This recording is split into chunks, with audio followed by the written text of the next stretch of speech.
training is sacrifice. Bruce Lee wrote that punches and kicks are tools to kill the ego. It sounds like mountaintop mysticism, like some far-out, Far Eastern form of overdubbed, white-bearded, enigmatic enlightenment. It's become a training cliché. Whether you're training with weapons or weights, someone will eventually tell you that your ego is your enemy. The problem with that is, your ego is also you. People tell you to kill your ego because they want you to get out of your own way. They want you to stop acting like you already know everything because by seeking out training, you've already acknowledged on some level that you don't know everything. They want you to leave your status or perceived status in the world behind so that you can submit to the learning process as a student with no chip on your shoulder and nothing to prove. They want you to train with humility and avoid hubris, an ancient Greek concept describing a man who overestimates his own power or status and brings himself into conflict with natural law, which is, from a mythopoetic perspective, the will of the gods. His hubris eventually leads to his downfall. In the case of training, a man's hubris is making it more difficult for him to learn and grow as a practitioner. His hubris becomes the cause of his stasis. Conceit, hubris, arrogance. This kind of egotism is only one negative connotation of the word ego, which also describes a much broader concept of self. Ego is actually a Latin word for I, sometimes translated as I, myself. The 20th century use of ego in English to mean self stems from the psychoanalytic work of Sigmund Freud, who used the simple word ich, also I, in German. This seems less editorial and more in keeping with the Latin I myself. In the Freudian model, the superego, or Über-Ich, is the ego above and beyond the self.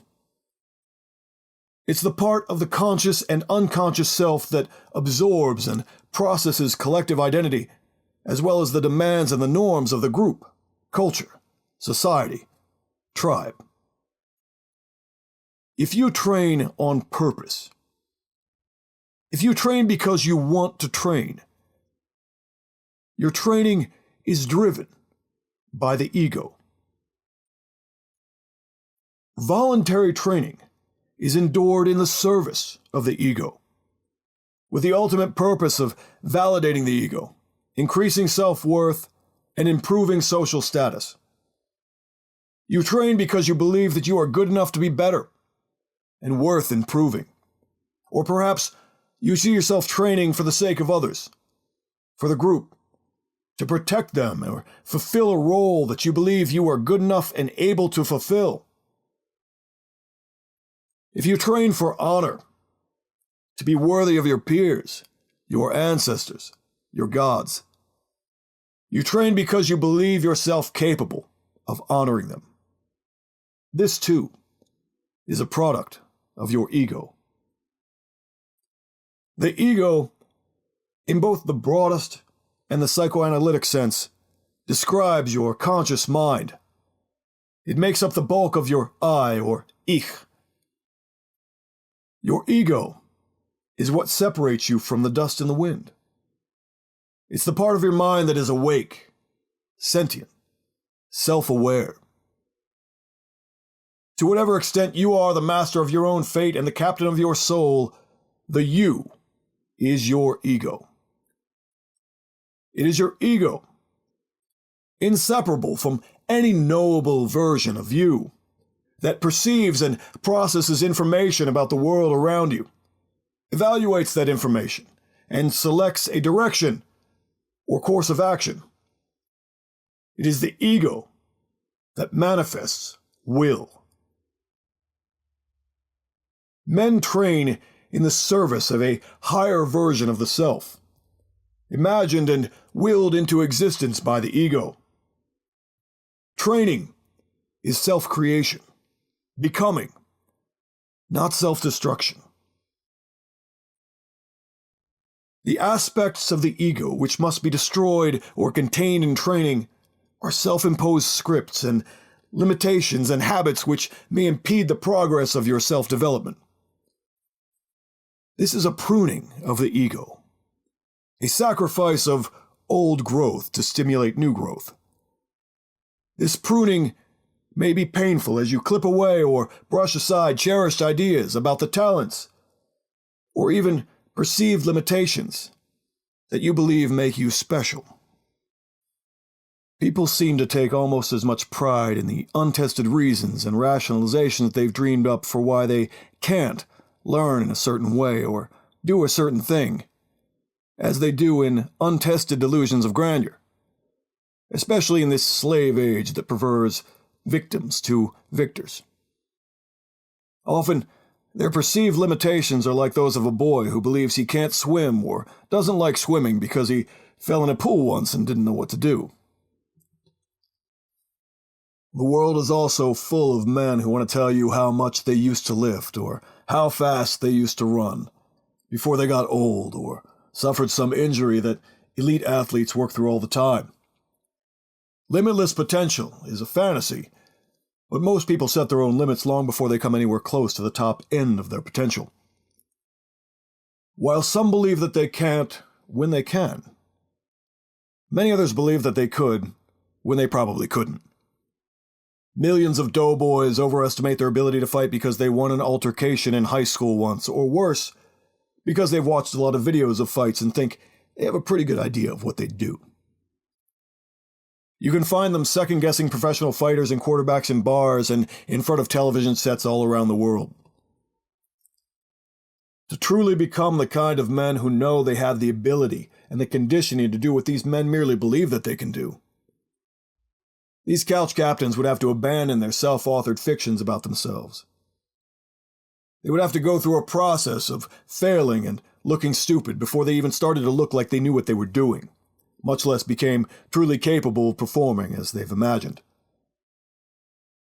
To train successfully, you must be willing to sacrifice portions of your present self-concept to a future, higher version of the self created by your ego. It is your ego, godlike, that is initiating and driving the process of self-transformation and becoming. This process requires you to exchange something that you have for something you want. Nothing worth anything is truly free, and anything worth having requires some kind of sacrifice. Instead of killing your ego, instead of fighting yourself, approach training as a sacrifice of a part of yourself to a higher self. This is the way of Odin. Odin is usually depicted with a missing eye, because he sacrificed one of his own eyes to the giant Mimir in order to drink from his well of wisdom. He sacrificed a portion of his superficial sight for a deeper, higher way of seeing. In another tale, Odin disguised himself as a farmhand and labored through a growing season, doing the work of 9 men to gain access to Odrori, the mead of poetry and inspiration. To get to the mead, the hooded wanderer eventually had to seduce the giantess Skunlod, whose name translates roughly to invitation to battle, and slam her out for 3 nights in a row. It must have been a rough 3 nights. Odin is perhaps best known for his self-directed ordeal hanging from the world tree Yggdrasil, wounded by what was, presumably, his own spear. After hanging without food or drink for 9 nights, the runes reveal themselves to him, and from them, he gains magic and a greater understanding of the universe. While this scene is superficially Christ-like, it makes sense to wonder how much Christian imagery and intent colored any of the surviving stories of pre-Christian European pagans. The stark difference here is Odin's motivation. The spirit of Odin's ego-driven self-sacrifice is captured in the following lines from the Havamal. Och gaiwen Odni, shalvumer. A sacrifice to Odin, myself to myself. The Havamal is known as the sayings of the High One, sayings attributed to Odin himself. The majority of the first 138 verses pass down practical advice for living, as if from a grandfather or a wise old king. These lines about the sacrifice of self to self are found in a distinctive portion of the text that reads as if the speaker has slipped into a trance. In this dream state, the High One recalls his initiation into the mysteries of the runes through starved meditation while hanging from the world tree.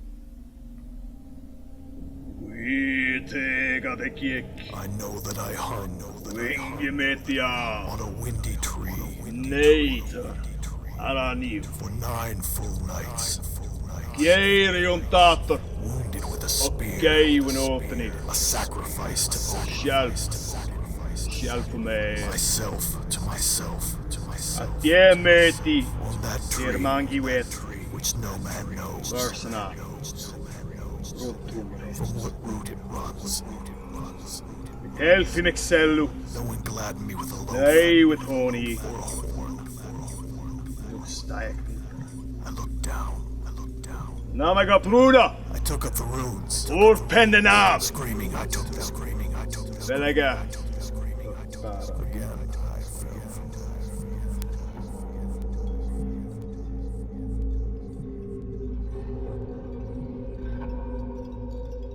Odin's martyrdom is a self-martyrdom, done in the service of no one but himself, for reasons of his own. He sacrifices himself to reach a new level of understanding, and through that understanding becomes a higher version of himself.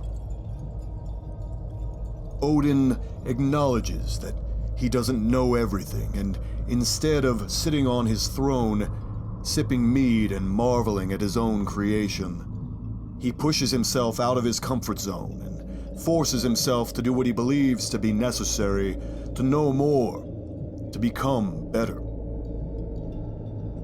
The All-Father could easily compare himself to other gods and humans and all of the lesser creatures, and be satisfied. But Odin doesn't measure himself against others. He measures himself against himself. The opposite of Odin wouldn't be a giant, or a dwarf, or a man, or even the wolf who swallows him and ends his life. Odin's opposite would be the person who tells you to just be yourself, or to be happy just the way you are. The story of Odin is a challenge, and a reminder that no matter who you are or what you've achieved, you can do more, learn more. You can make yourself better in some way. The practice of Odinism requires no worship of Odin with kneeling prayers. One who practices Odinism acknowledges the worthiness, the original meaning of the Old English word worshipper, of the Odinic ideal by embodying Odin. A man becomes Odin by acknowledging the worth of the way of the one who is always seeking, always improving, always willing to sacrifice a piece of himself to become more, to become better, to do more. All training requires some kind of sacrifice of self to self, of something you have, for something you want, of something you want to do now, for someone you want to be later. It may even be part of you that you cling to, some idea about yourself that you'll have to give up temporarily or permanently, because it is preventing you from becoming who your ego believes you can become. When you've decided what you want to learn or what you want to do or how you want to transform yourself, work to remove the internal obstacles that are preventing you from achieving mastery or realizing that goal. Be the loosener of your own fetters. Determine what you have that you need to give up. Time, money, work, habit, comfort. And sacrifice it on the bloody altar of that vision. When you are tempted to feel burdened or victimized by the hunger of your vision for sacrifice, remember that you are the visionary, the father of it all. You are the god, the priest, the slaughter, and the harvest.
Crossroads of gods and man, the devil's own outlaw.